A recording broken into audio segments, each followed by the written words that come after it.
any car I ever had, I think. Yeah, few manufacturers can demonstrate as much tenacity or imagination as Mazda. Last year they introduced both the MX-3 and 929, arguably two of the most sophisticated cars in the market. Now, only a few months later, an all-new RX-7.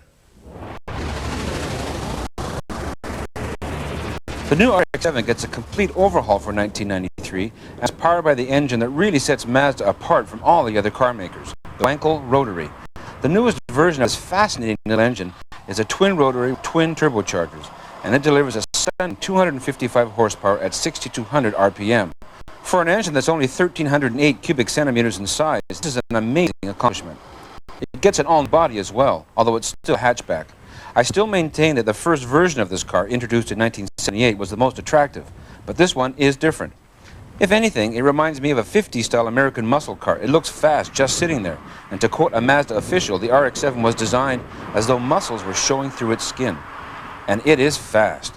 It'll rocket from 0 to 100 kilometers an hour in under 5 seconds, which is right up there with the Corvette ZR1, Porsche 911 Turbo, and a couple of Ferraris. Fuel economy is unexceptional, about 12 liters per 100 kilometers combined rating. Base price for the new RX-7 is $41,000, and it comes with Mazda's standard 3-year, 80,000 kilometer warranty. Mazda has stayed with rear-wheel drive in the RX-7, and there are 2 transmissions, 5-speed manual and 4-speed automatic. To get the automatic would be kind of pointless.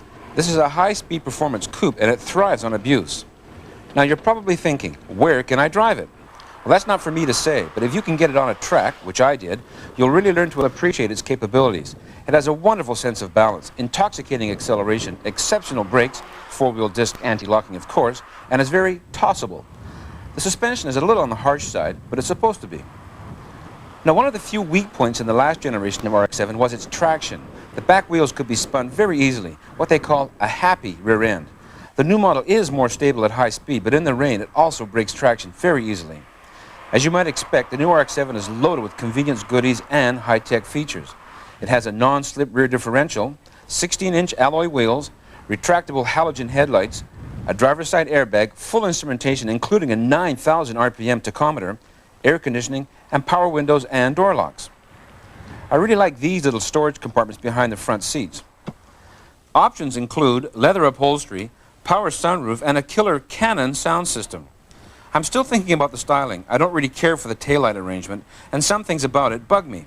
The door handles, for one, are located above the car's waistline and look out of place. I also struggled with the handbrake inside the car. It's hard to get at, and the seats are too narrow and hard for my tastes. And headroom, a consistent problem with Mazda products, is terrible. The RX-7 also has a kind of twitchiness about it. Steering is hypersensitive, and woe betide the driver that doesn't give this car his or her full attention. Because of its formidable acceleration, the RX-7 can have you breaking the speed laws before you know it. But whatever you think about how the RX-7 looks, its performance cannot be faulted. It has finally attained the heights of supercardom. In a word, awesome. Which also applies to the competition. This is where the big boys play.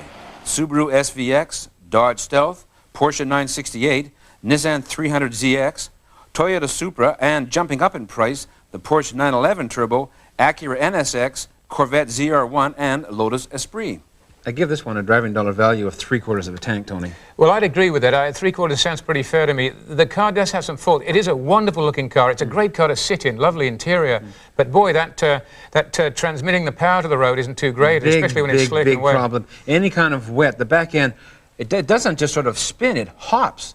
And it feels like the car is being torn to pieces. It's very, very disconcerting. It's a tricky car to drive, actually. And I advise anybody who's buying a car like this, go to a performance driving school. They're all over North America, and take a test with one of these things and find out how it really works, because it's got a lot of... the throttle response is very rapid. Everything else is... jumps away everything else is so good.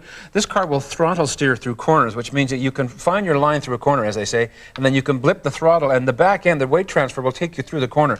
In a rear drive car, that's really saying something. It's quite difficult to do that. I have a problem with the price. I did buy one of these cars a few years ago, not one of these particular models, an earlier RX-7, of course, a few years ago, and it was much less than half the price. Did you have any problems with headroom? I sure did. I didn't notice it particularly. No, I didn't really, and I usually do. I'm a little bit taller than you, but I didn't notice any problem. Maybe I was I was comfortable with the seat sloped back a little bit. I had no problem.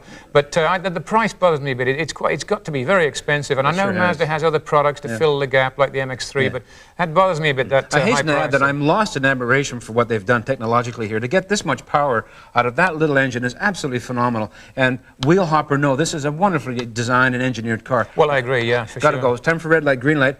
As far as red light goes, ingress and egress, I struggled with that somewhat. Headroom, again, I had a problem. Traction, Tony and I agree, is terrible and wet.